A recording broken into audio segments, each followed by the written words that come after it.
खालिस्तानी अमृतपाल सिंह, जिसने पूरे पंजाब में हथियार बंदूक को लेकर 2022 में एक मूवमेंट शुरू की।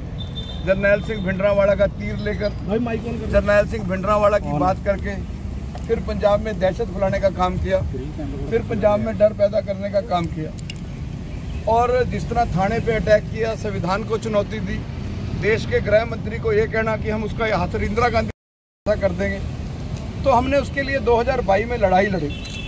सबसे पहले 2022 में मेरे एंटी टेररिस्ट इंडिया ने ये घोषणा की थी कि ये ISI का एजेंट है और गवर्नर साहब को ज्ञापन दिया था। ये देश के गृह मंत्री अमित शाह ने बहुत बढ़िया काम किया, पंजाब पुलिस ने अच्छा काम किया, एक बूंद नहीं डुलने दी और ये डिब्रूगढ़ जेल में NSA में चला गया, नेशनल सिक्योरिटी एक्ट में, अब ये जेल में है। अमृतपाल कैसे चुनाव लड़ा, इसको उसी time election commission of India को चुनाव नहीं लड़ने देना चाहिए था, क्योंकि इसमें नेशनल सिक्योरिटी एक्ट, देशद्रोह का एक्ट है। ये वहाँ उसमें चुनाव लड़ा, अब जीत गया और जीतने के बाद इसको फिर दोबारा जो है इसके ऊपर NSA एक्सटेंड किया गया 1 साल के लिए। ऐसे में पंजाब के गृह सचिव ने कैसे 4 दिन की पैरोल दे दी, जबकि जम्मू कश्मीर का जो रशीद टेररिस्ट है उसको 2 घंटे की पैरोल मिली। इसको 4 दिन की पैरोल क्यों दी? जिसने पंजाब के अमन और शांति को लांबू लाने की कोशिश की, जिन्हें पंजाब का भाईचारा, हिंदू सिख भाईचारे को खराब करने, इसको कहाँ से फंडिंग हुई चुनावों में? उधर दूसरी तरफ सरबजीत खालसा जो फरीदकोट से आता है, वो कौन है सरबजीत खालसा? जिसने देश की प्रधानमंत्री इंदिरा गांधी को वर्दी पाकर सारे देश की खाकी को बदनाम किया। उस सरकारी वेपन से इंदिरा गांधी देश की प्रधानमंत्री को मार दिया, जो कॉन्स्टिट्यूशन पे अटैक था 83 में। तो आज फिर वही बातें हुई, संविधान को चैलेंज किया, तिरंगे को चैलेंज किया। पैरोल रद्द हो, पैरोल ना केवल पैरोल रद्द हो, जो पैरोल रद्द हो, अगर ना पूरा रद्द हुई, गवर्नर साहब ने हमें आश्वासन दिया बनवारी लाल पुरोहित जी ने कि बिल्कुल ये गलत हुआ है, पैरोल नहीं दी जानी चाहिए थी। अगर मैं दिल्ली में तो इसका प्रदर्शन करूंगा ही करूंगा। आज मेरी लीगल टीम के साथ मेरी लीगल टीम ने PIL भी तैयार कर ली है। 2 घंटे वेट करेंगे और शाम तक भी वेट कर सकते हैं, क्योंकि मुझे मीडिया में से पता चला है कि इसने 5 तारीख को पैरोल ओथ लेनी है। हमने स्पीकर साहब को भी मैसेज दे दिया कि ऐसा नहीं होना चाहिए। ये देश के उन शहीदों का अपमान होगा जिन्होंने पंजाब के अमन और शांति को बहाल किया। ये पंजाब पुलिस के उन पुलिस अफसरों के साथ भद्दा मजाक होगा जिन्होंने अपना खून दिया है।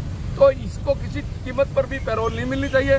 और दूसरी हमने मांग की है कि चाहे सरबजीत खालसा हो फरीदकोट से, चाहे अमृतपाल सिंह हो, इनकी कॉन्स्टिट्यूंसियों में, दोनों कॉन्स्टिट्यूंसियों में, क्योंकि इन दोनों कॉन्स्टिट्यूंसियों के कारण देश की 140 करोड़ जनता और पंजाब की 5.5 करोड़ जनता असुरक्षित हो चुकी है। पंजाब खतरे में आ चुका है। पंजाब में फिर आतंकवाद, खालिस्तान, फिर वही दौर चलेगा निर्दोषों की हत्या करने का।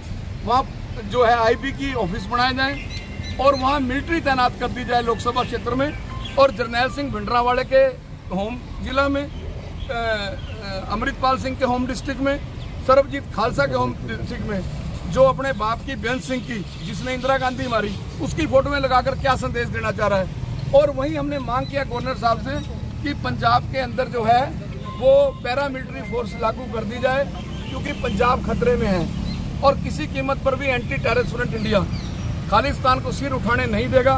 बड़े दुख की बात है कि रंगले पंजाब को फरीदकोट ने नजर लगा दी, रंगले पंजाब को खंडूर साहब ने नजर लगा दी, और कट्टरपंथियों ने एक खालिस्तानी को, एक आतंकवादी को, एक जरनैल सिंह भिंडरांवाले जैसे आतंकवादी के साथियों को जो है MP बनाकर जो है पंजाब को और देश के अमन और शांति को खतरे में डाल दी। दिल्ली ही रहेगा अमृतपाल, पंजाब तो आएगा ही। और दूसरा जो रिलीज भी 4 दिन का है वो 15 सेक्शन से अंडर सेक्शन 50 जो NSA का है उसके तहत है। तो संविधान ने राइट दिया अमृतपाल को वोट लेने का, रिलीज करने का DM को, और दूसरा वो सब SSP और ऑफिशियल्स की निगरानी में रहेगा। देखिए वो किनके सर्वेलेंस में आ रहा है, किसकी मॉनिटरिंग में आ रहा है, एंटी टेररिस्ट फ्रंट इंडिया को इससे कोई मतलब नहीं है। एंटी टेररिस्ट फ्रंट इंडिया को मतलब यह है कि गद्दारों का कोई धर्म नहीं होता, ये गद्दार हैं।